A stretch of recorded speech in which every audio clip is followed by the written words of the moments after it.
There, I'm Daniel Linder, marriage family therapist, addiction specialist, and relationship trainer practicing in the San Francisco Bay Area for over 30 years. I am also the creator of the relationship model of addiction. What I want to do on this video, on these videos, is help you navigate through recovery.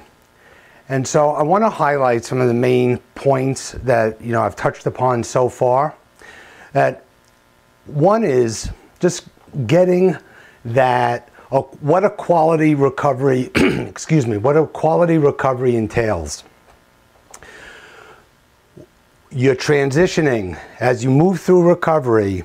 You're transitioning out of unhealthy relationships that feed addiction and self-denial and self-suppression, and into relationships, healthy relationships that nourish recovery and nourish self-growth. So understand that's what recovery entails, this transition. A couple of other principles that I talked about so far are the most important relationship is with yourself.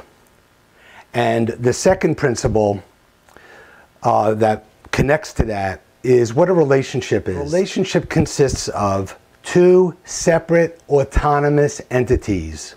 Very important. Two separate autonomous entities. We call them selves. And that's me and you. So you need to have a me and you need to have a you. Recovery is a process of a paradigm shift. You're moving from an other-centered orientation to a self-centered orientation. And so what I'm talking about here is being most addicts in recovery, as well as codependents, relate in a way that's externally based, that's other-oriented. So addicts have learned and have been practicing for decades, probably, many of you, looking outside of yourself for a means of relief to feel better.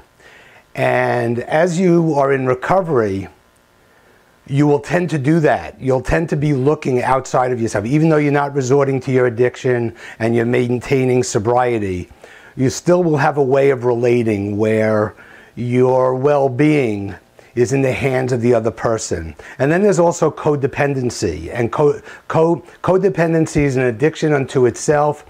And this is a predominant way we relate in our society, whether you're recovering or not. And aside from whether you're codependent or not, most people relate in a codependent way, which is other-centered. And what that means is that you're in a rescuing, saving, fixing the other person, making the other person feel better, problem solving. You're in a problem solving mode and you don't know it.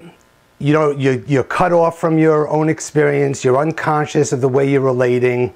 And when you're doing that, you're not being present in yourself. You're focusing on the other person and responding to the other person. And your well-being lies in the hands of the other person.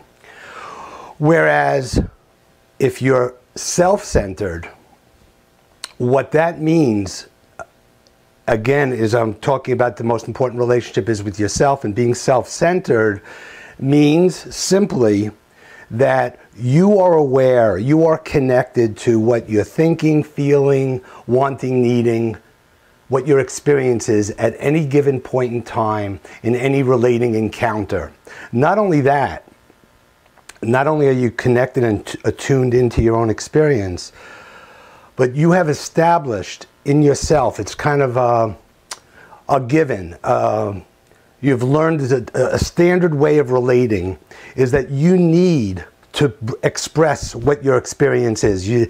Being fully present means saying what you're feeling, needing, wanting, thinking, whatever's going on for you at any given point in time, and you need to do that. So that becomes a priority. So you're shifting, the paradigm shift is away from other-centered to self-centered.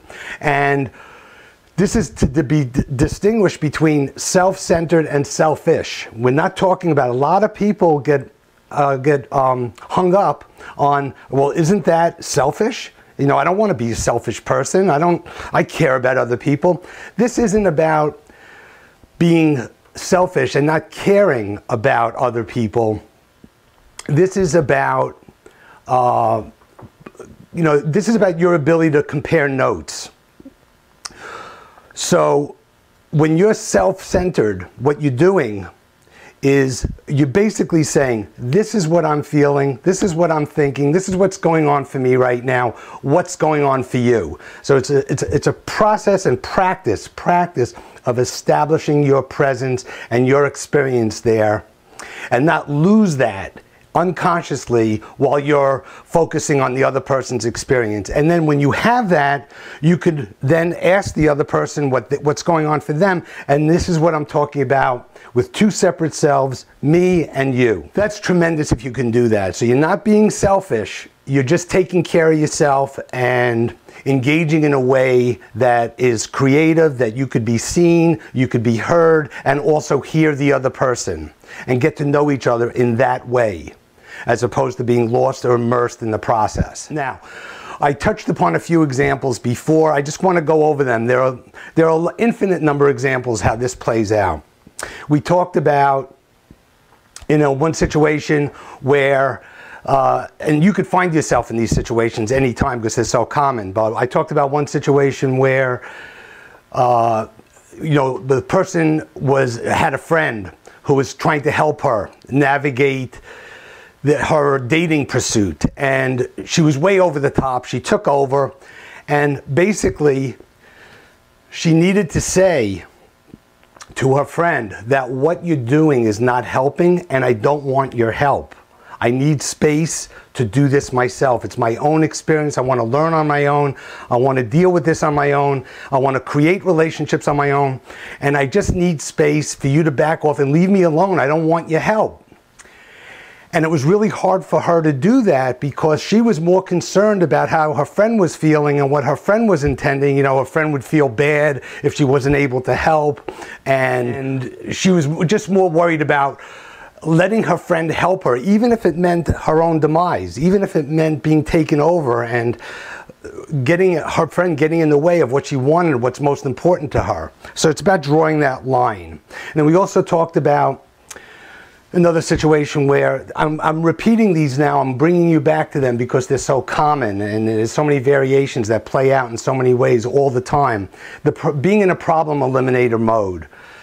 So we talked about a couple who one person is feeling badly, feeling depressed and is upset about something going on in her life, and when being in a problem eliminator mode, all you want to do is make the person feel better, and your self-esteem and how you feel about yourself is going to be based on whether you can make that person feel better or not. And in the process, you're not present and you're not expressing what's going on for you. So in that situation, the challenge is about saying, you know what, I don't know what to do. I'm feeling a little bit anxious. If I don't jump right in there and try to make you feel better, maybe I would be perceived as insensitive or cold and not caring, or I might feel really bad about myself because I'm so much needing to take care of you and feel better. So I don't really know what to do right now, and I want to make sure that it's okay for us to be in separate places. You could feel badly or upset about something. I could be okay. I don't need to fix it. I could be where I am. You could be where you're at. And we can meet from this place where we are now. We'll meet later when you're feeling better. So he could create a buffer there. So he's not on automatic and jumping in there to fix the problem. So these are examples of what to say and what to do and how to set boundaries when you're relating and in relationships. So another example, this comes up a lot. Understand that you may, in any situation, this comes up so often, that you could be with a partner or parent, child, anyone you're in relationship with, and they're caring about something that either that's important to them or that's upsetting to them, but you don't care as much about it. It's not, it wouldn't upset you the same way, and it's not that important for you, and that's fine. You could be able to say, the setting boundaries and maintaining boundaries is about you just saying, you know, to yourself and then to the other person, I don't care as much about that. I'm not as upset about that. I'm not affected in the same way. It could be a movie. It could be something as simple as a movie where the other person feels like they love the movie and you didn't like the movie. So in a codependent framework, this is a very this is a very anxiety-inducing situation, because if you don't agree or if you have differences, that's very threatening, and you're conditioned to believe that agreeing is nicer and better, so you alter the way you're feeling or perceiving or experiencing that situation. And the reverse is true.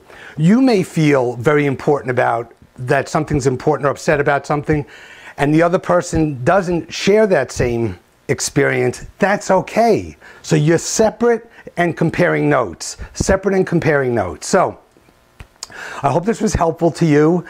I would like it very much if you could write down any questions or comments you have and struggles that you have in this area around getting into healthier relationships, or setting and maintaining boundaries, or your relationship with yourself, what that means and how you're growing and the challenges that you have along the way.